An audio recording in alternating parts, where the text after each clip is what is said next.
It's TK Friday and it's time for another full edit. Stay tuned.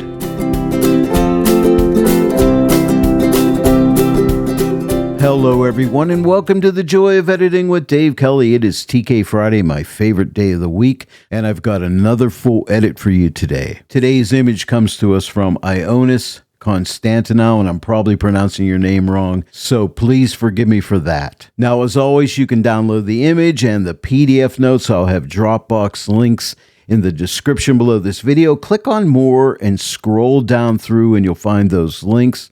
And by the way, if you have an image you would like me to edit on a TK Friday, scroll down even further. You're going to find a Contact Me link. Click on that link, Contact Me, and we can discuss doing one of your images on a TK Friday. By the way, if you don't yet own the TK9 plugin for Photoshop, I'll have a link for it in the description right below this video. You can click on that link. It'll take you over to Tony Kuiper's web store, and there you can save 15% off your entire purchase. The TK9 plugin for Photoshop training videos. Just use my promo code DK15, and that will get you 15% off your entire purchase. When you use that code, I make a small commission. You save money, so thank you for using my code and enjoy the savings. Well, let's go ahead and get started. As always, I start out here in Lightroom, do some basic edits.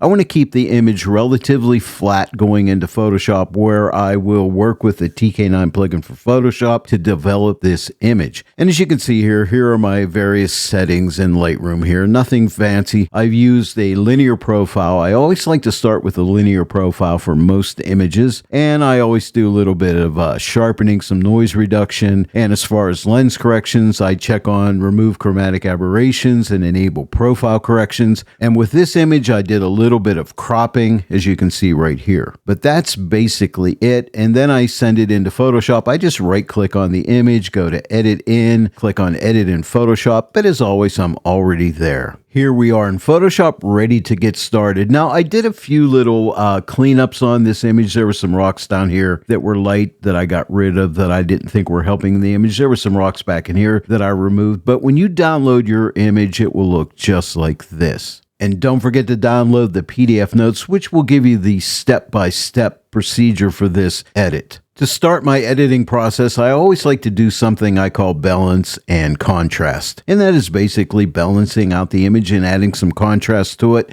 It's a good starting point, and from there I can study the image and see where I need to take it. If you're following the PDF notes, the first step is to set up balance and contrast color grading layers. So we're going to do that first. I'll come up to the multi-mask panel and click on this button right here to go into luminosity masks. And what I'll do is choose midtones 3. It's the lightest of the 3 midtones. And I only use this to protect shadows and highlights from clipping, meaning they'll lose detail. And I don't want that. I need 2 color grading layers, one for the foreground and one for the sky. So what I'll do is click this button, and that'll give us a color grading tool with that midtones 3 mask attached to it. And then I'll click this button on my combo or CX panel. They're both the same. They're just laid out differently. I'll click this button to duplicate that layer. I'm working with a foreground and a sky. So what I need to do is see this button right here on the combo or CX panel. Hold your Command or Control key down and click this, and you will save the sky out as a channel, as you can see right there. Now hold your Command or Control key down again and double click this. And now you'll save out a foreground channel, as you can see. Now, I have a selection here, which I don't need, so I'll click this button on my combo panel and deselect it. And now I'll move to one of my favorite tools, and that is the Layer Mask Calculator. Now, what I want to do is keep this Layer Mask Calculator open. If you click this button and use the Layer Mask Calculator, after you use it, it'll close itself automatically. I don't want that, so hold your Command key down and click this button. It'll stay open until you click the X to close it. And now take note that I'm on the top color grading layer, which I'm going to use for sky. So what we'll do is click on sky and click X to intersect. And when I do that, you'll notice the sky is intersected with that midtones 3 mask. Pretty cool. Now click on this first color grading tool to make it active, or the first color grading layer, I should say, and then click on foreground and then click the X to intersect the midtones 3 to the foreground. At this point, I'm done with the layer mask calculator, so I can click the X to close it. And now we can start the adjustments.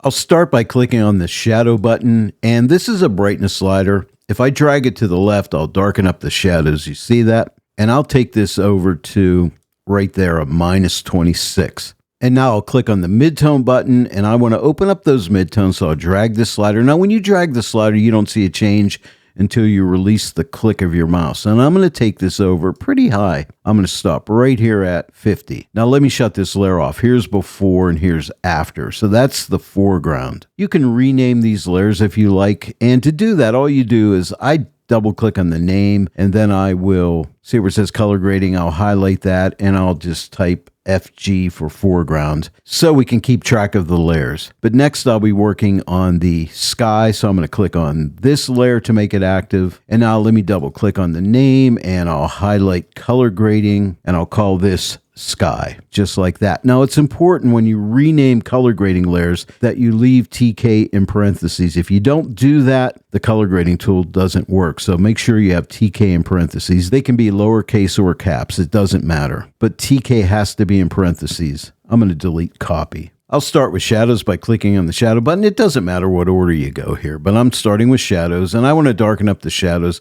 and I'll drag this brightness slider to the left over to right there, a -30, just a subtle adjustment there. And now I'll click on midtones, and I'm going to go subtle here too. I just want to open up the midtones a little bit, and I'm going to drag this to the right, I think to right there, +6. And now we'll click on the highlight button. Now, I do want to color grade the highlights because I want to pull out some more yellow in the sky. I'll start by lightening up the highlights. So I'm going to drag this over to the right, over to right there, +29. And now to color grade the sky. Now you see my cursor right here. Whenever I click, I will drop a puck. You see that right there? That is adding that color grade. Now I can make it stronger by clicking out here, but I have a certain number in mind. So what I'll do is type in the number for my notes. So I'm going to click right here and type in the number for my notes, which is E8B848, and then click this button and you will drop that puck right there. And now that's exactly how it was on my original edit. Now, take a look at the sky. I'm going to shut this layer off by clicking the eye. Here's before and here's after. It's subtle, but I like it. Now, if I click this button on my combo or CX panel, this is the before after button, so we can see where the image started out at. It started here,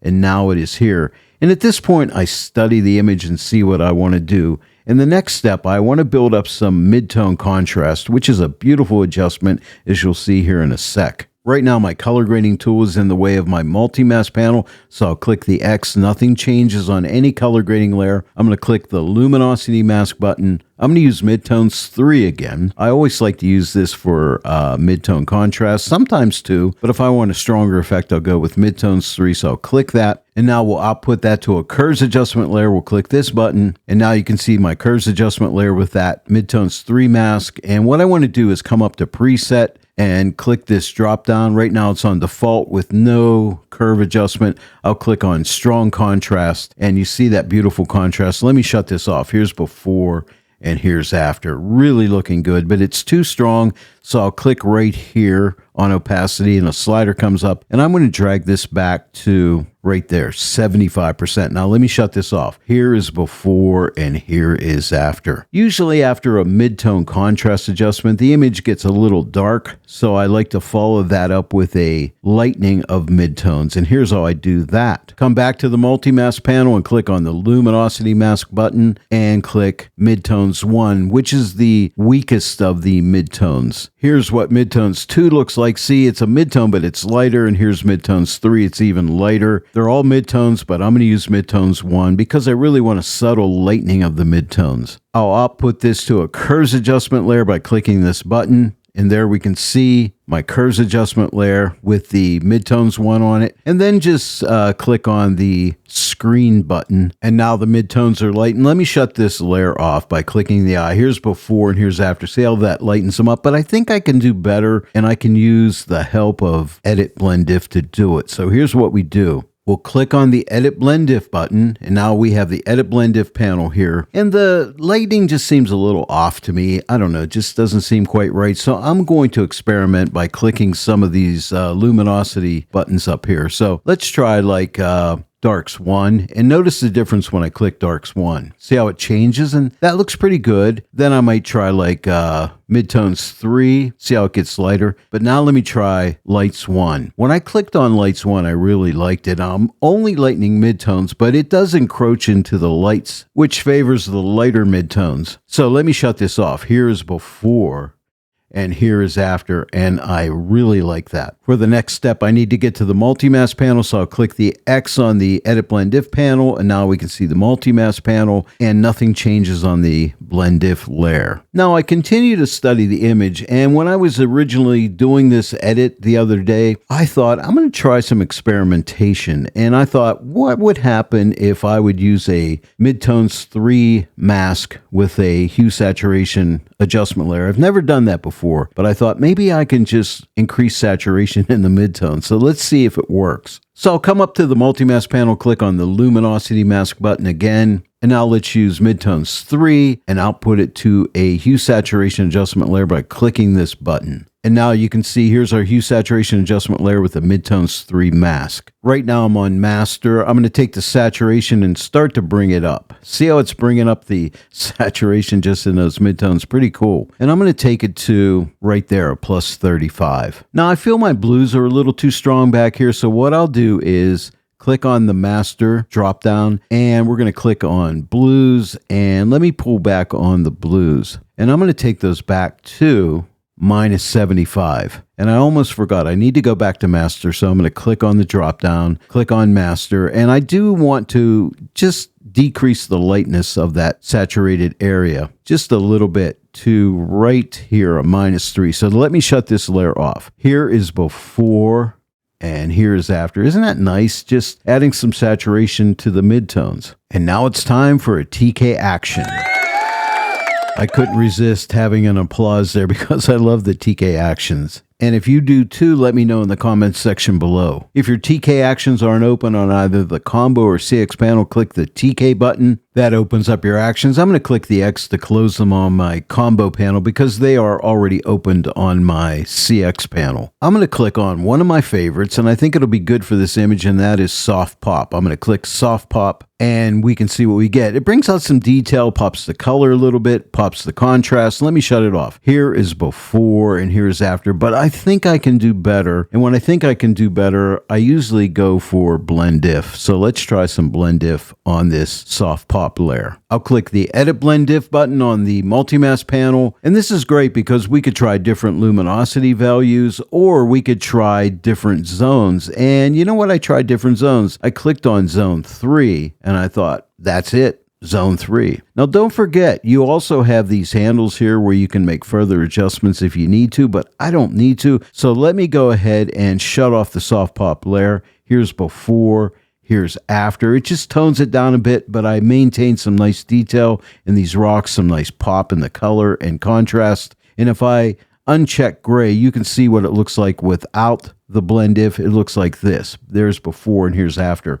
And here's a little tip for you. See the double arrow magenta? Click this and you can see the tones that it is targeting in magenta. So that's pretty cool. And notice if I click on zone 4, this is the areas in zone 4 in magenta. Here's zone 5. Here is zone 2. Isn't this cool? Here is zone 1. So you get a nice visualization of what's happening.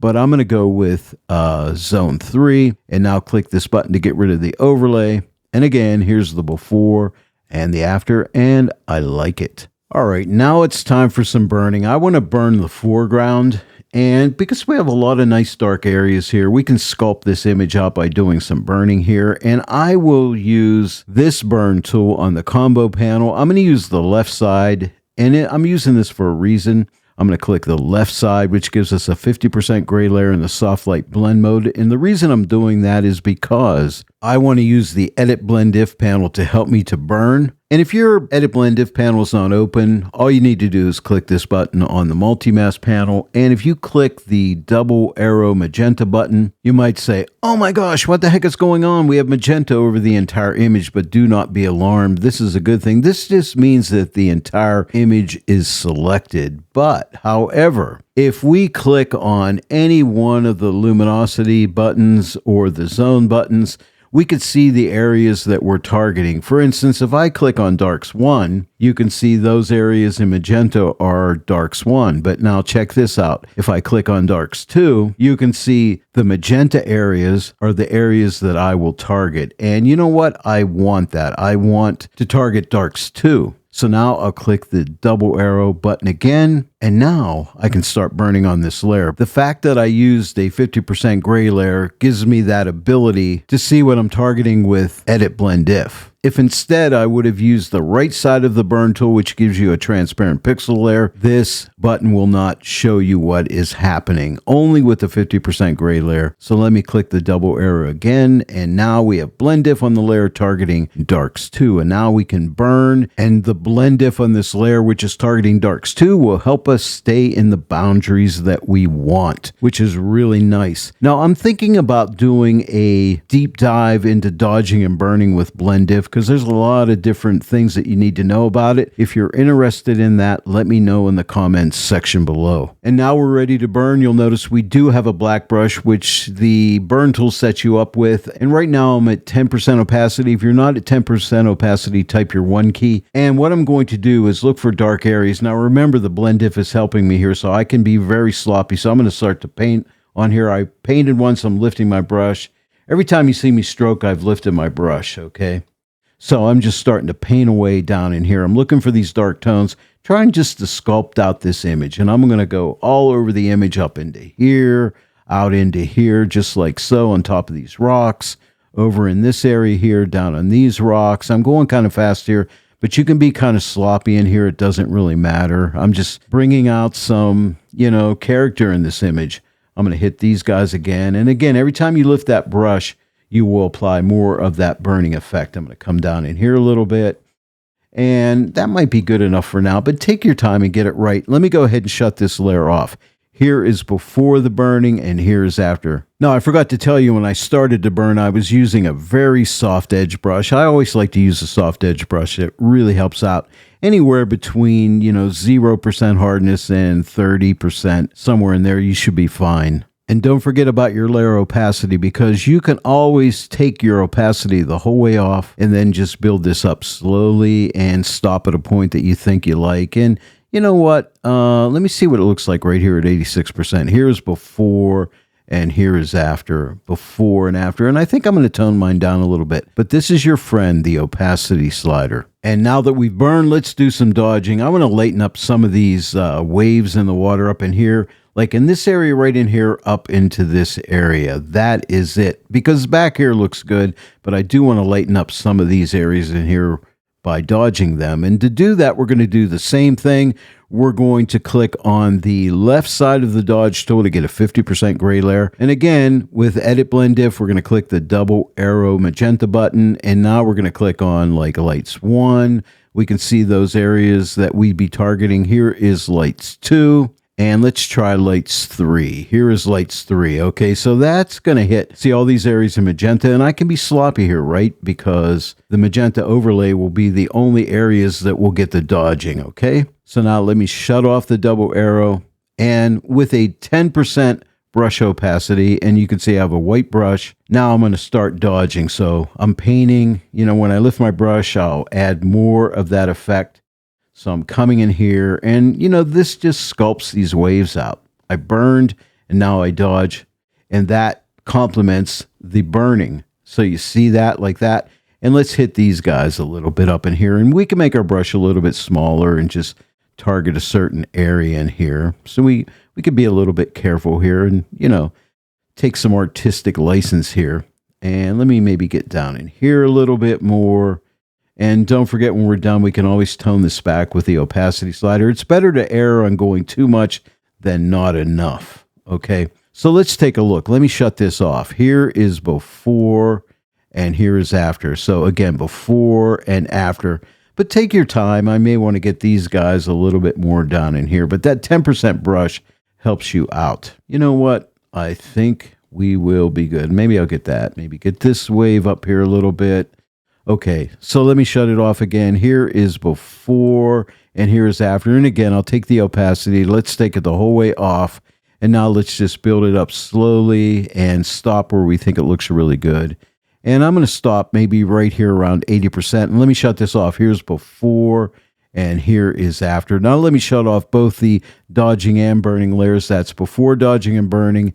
And here is after. So I like it. I think it looks really good. One more area to burn, and that is right down in here. See, these rocks are kind of on the light side. So I'm going to target these. I'm going to do it a different way just to show you there's many ways with TK9 to do the same thing. And what I'll do is X out of the Edit Blend If panel, and I'll click on this button to go into the Blend If Layer Mask Creation. And this time I'll be burning down light areas instead of darkening dark areas. And so now we're going to be interested in light values. This is Lights 1 that we're seeing right now. Let me go to Lights 2. Here is Lights 2. See how it's targeting these light areas, but I'd like to encompass a little bit more of the light areas. So I'm going to take this bottom handle on the shadow side of things and move it more to the left, and you'll see what happens here. We'll lighten up more of these lighter areas, and I'm going to click and drag it over to right there. See how we're picking up more of the light areas so I can target those better. I'll still output the burn tool to blend if only on the layer, not a mask. Now, if I clicked on the right side of the burn tool, I'd put down a transparent pixel layer. And right now, if I click this button, I will put a mask on the layer. But if I hold my shift key down, and this is the trick, hold your shift key down and click on the right side of the burn tool. And now we have a transparent pixel layer, but we're targeting the blend if that I've created in the layer mask creation. Now, I like the layer mask creation because it lets you see in black and white the areas that you are targeting. With the 50% gray layer, we could see the magenta overlay, but if you like to see it in black and white, then this is the way to go by using this button and going into blend if mask creation. Either way works. It's up to you. Don't forget, let me know in the comments section below. Let me know if you want to see a deep dive into blend if, dodging, and burning, because I'll go into much more detail about all the different things you can do. And now it's time to darken down these rocks by burning them. So right now I'm at 10% brush opacity. I'll type my 2 key to give me a little stronger effect. That's 20%. And I'll just start to paint. That's one stroke. I lifted my brush. I'll paint again. There's another. And again, every time you see me paint, I've lifted and painted again. And you can see these are getting darker, right? As I paint over them. And I'll get over these guys here too. Let's get these. Let's just tone them down to keep the eye away from them. We don't want to draw attention to these areas down in here. It's very important. We want to lead our viewer in and through this image. And see these light rocks here. Let's tone those down too, just by painting over them a few times, maybe 5, 6, 7 times, maybe. At this point, I think we're going to be good. So let me shut this off. Here is before and here's after. See how our eyes are not drawn to these areas anymore. A couple more steps and we're done. I'm going to use a vignette, a basic vignette. If your actions aren't open, click your TK button on either the combo or CX panel. Click vignette. A Gaussian blur dialog comes up. Just click OK. And it defaults at 30%. I think I'll increase it to like 40%. It'll probably look too strong. But what I'll do is click on my Edit Blend If button and simply click on No Darks 2. That tones it down. Let me shut this off. Here's before. Here is after. If I uncheck the gray, you can see what it looks like without Edit Blend If, and this is what it looks like with. So that's good. One more step, and that's an exposure adjustment. I need to get to the multi-mask panel, so I'll close my Edit Blend If panel by clicking the X. Click this button to get the exposure adjustment layer, as you can see right here. I'm going to click right on this field for exposure, and I'll hold my shift key down, and I'll type my up arrow 1 time. Let's type it again. Here's 2 times. That's 2/10 of a stop. And one more time with the up arrow, that's 3/10 of a stop. And now I'll use this gamma correction adjustment. It's similar to the middle adjustment and a levels adjustment where you can kind of lighten or darken your midtones. If you move it to the right, you'll darken midtones. To the left, you'll lighten them. So what I'm going to do is click on this field to highlight it, tap on my down arrow key 6 times. There's 1, 2, 3, 4, 5, and 6. It's at 0.94. Now I think it looks better with that gamma correction adjustment. Now I'm looking at the highlights up in here. The exposure adjustment made these too light, but we can fix that very easily. All we need to do is click on our friend, the Edit Blend If button right here, and click on this button for No Lights 2, and watch these light areas up in here get tamed down. I'm going to click it right now. Watch up there.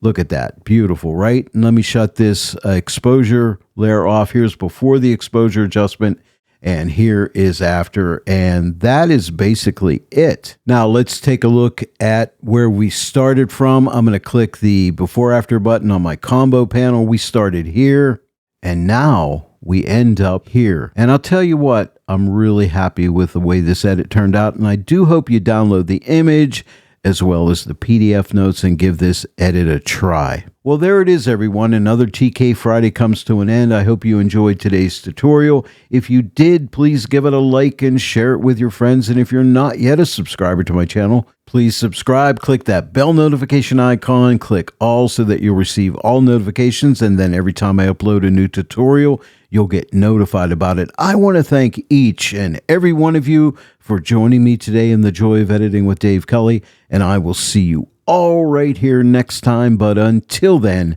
happy editing.